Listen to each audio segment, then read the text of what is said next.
bakoreshwa ivyaha nuko bafise amahoro makeya, bakoreshwa ivyaha nuko bafise umutekano muke, bagakoreshwa ivyaha nuko bumva bari bonyene. Ariko iyo uri muri Kristo Yesu, Yesu aguha amahoro, wumva ufise abo muvukana, wumva ufise abavyeyi, wumva ufise vyose muri Kristo, kuko Yesu ni vyose muri vyose. Naho umengo uraruraniwe, naho umengo ntacubuze, naho utunze utunganiwe, naho wize amashuri, hari ico tuma wakira Yesu umwami n'umukiza mu bugingo bwawe. Hariho abantu bize amashuri ariko bakibandwa, bakiraguza, bagisambana, bakijakariye icyaha, badashobora kwiganza ubwabo, ariko icyaha arico kibaganza, ubusambanyi bwo bubaganza, inyota y'itaba ari yibaganza, inyota y'inzoga ari yibaganza.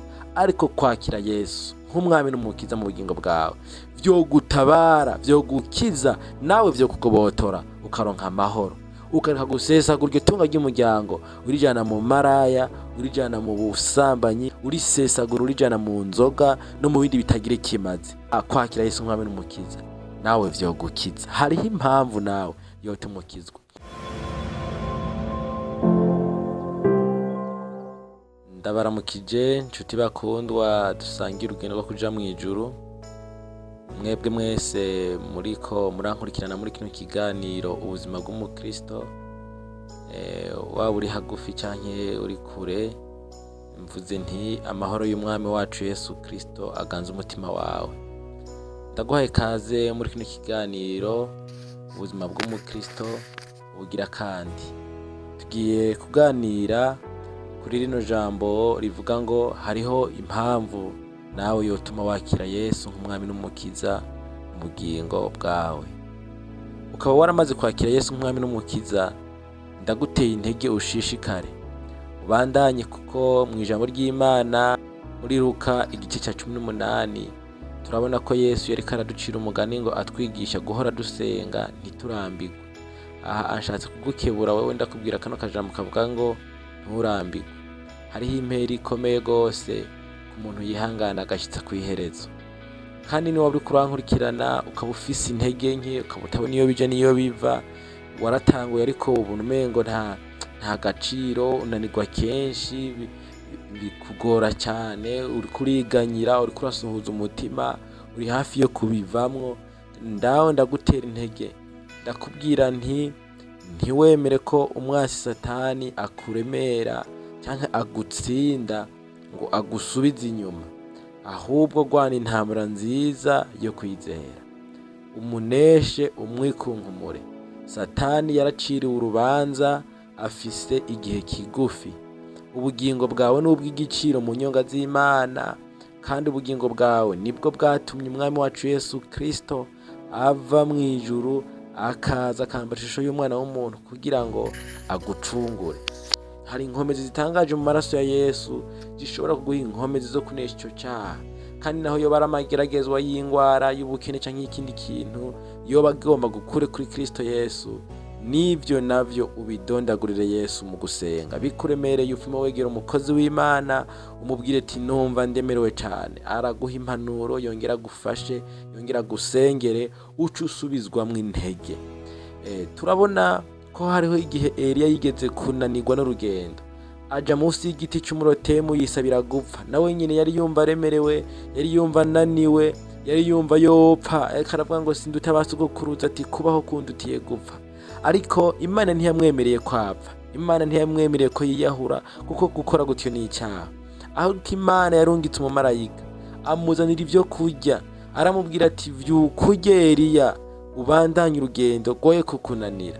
None rero nawe numva no kubwira ati vyuka urye, ja mu ijambo ry'Imana, ujye wongere usubire mu ngoro y'Imana, ushira umutima ku ijambo ry'Imana, upfuka musenge, uborogera Imana ikongera inkomezi, ubandanye urugendo. Ijambo ry'Imana rero riratubwira ngo kuko atarindi zina twahawe munsi y'izuba ryo gukirizwamwo atari izina rya Yesu Kristo. Uwo murongo w'ijambo ry'Imana wanditse mu Vyakozwe n'Intumwa igice ca 4 ku murongo wa 12. Niwe mpagaze ko uwo munsi ndiko ndakubwira wewe ubona umengo nta mpamvu yotuma ukizwa, irahari, kuko agakiza kahamagariwe abantu bose bari munsi y'izuba. Saka abakene, saka abantu bagowe, saka abantu bashonje, saka abantu batagira shimwe na rugero, saka baburaniwe, agakizwa kagezweho, na wewe urakwiye agakiza. Amen. Kwakira Yesu nk'umwami n'umukiza bizoguha amahoro mu mutima, bizoguha umwidegemvyo kuri ico caha cakunesheje, cama kigutsinda iminsi yose. Kandi ingero y'icaha burya ni urupfu, ariko ingabire y'Imana n'ubugingo budashira bubonegwa muri Kristo Yesu. Wumve rero ko hariho impamvu yotuma wakira Yesu Kristo nk'umwami n'umukiza w'ubugingo bwawe. Hari igihe ushobora kubona uraraniwe ukumva umengo nta mpamvu yo gukizwa, ukabona amagara yawe akomeye ukumva umengo nta mpamvu yo gukizwa, ukabona udakenye, ata bibazo, ata nyine ata ntambara ufise iburyo n'ibubamfu, ukumva umengo nta mpamvu yo gukizwa. Ariko ndagomba ndakubwire ko impamvu yo gukizwa irahari, kuko gukizwa no gukiza ubugingo urupfu. Ntidukizwa inzara, ntidukizwa ivyo, dukizwa kugira ngo dukize ubugingo bwacu urupfu. Muri Kristo Yesu niho turonkera ubugingo. Ndiko ndavuga bino wumve ko hariho urupfu rwa kabiri ruzobona abantu bose batazoja mu ijuru.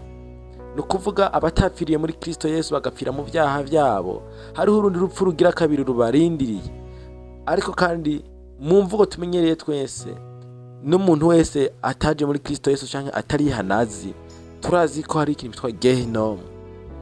Gehinomu yateguriwe Satani n'abanyavyaha n'abamarayika biwe bose, n'abantu bose batakiriye Yesu nk'umwami n'umukiza bagapfira mu vyaha vyabo.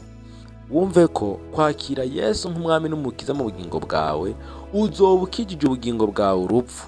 Yesu azogutabara, azoguha inkomezi zigukura mu vyaha, akugobotora muri ivyo bikuruhije, hama heje kukugobotora kogesha amaraso yiwe.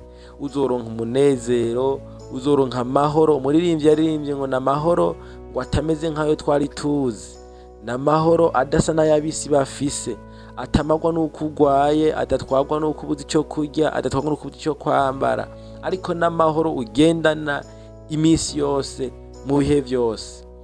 Aho hanze turabona abantu batagira amahoro, bakoreshwa ivyaha nuko bafise amahoro makeya, bakoreshwa ivyaha nuko bafise umutekano muke, bagakoreshwa ivyaha nuko bumva bari bonyene. Ariko iyo uri muri Kristo Yesu, Yesu aguha amahoro, wumva ufise abo muvukana, wumva ufise abavyeyi, wumva ufise vyose muri Kristo, kuko Yesu ni vyose muri vyose. None rero ndakwifurije kwakira Yesu nk'umwami n'umukiza. Nawe hariho impamvu yotuma wakira Yesu nk'umukiza. Naho umengo uraroraniwe, naho umengo ntacubuze, naho utunze utunganiwe, naho wize amashuri, hari ico tuma wakira Yesu nk'umwami n'umukiza mu bugingo bwawe. No munsi hariho abantu bize amashuri ariko bakibandwa, bakiraguza, bagisambana, bakijakariye icyaha, badashobora kwiganza ubwabo, ariko icyaha arico kibaganza, ubusambanyi nibwo bubaganza, inyota y'itabi ari yibaganza, inyota y'inzoga ari yibaganza. Ariko kwakira Yesu nk'umwami n'umukiza mu bugingo bwawe vyo gutabara, vyo gukiza, nawe vyo kugobotora, ukaronka amahoro, ukareka gusesagura iryo tunga ry'umuryango, urijana mu maraya, urijana mu busambanyi, iryo tunga ry'umuryango urisesagura, urijana mu nzoga no mu bindi bitagira ikimazi. Kwakira Yesu nk'umwami n'umukiza nawe vyo gukiza. Hariho impamvu nawe yotuma ukizwa.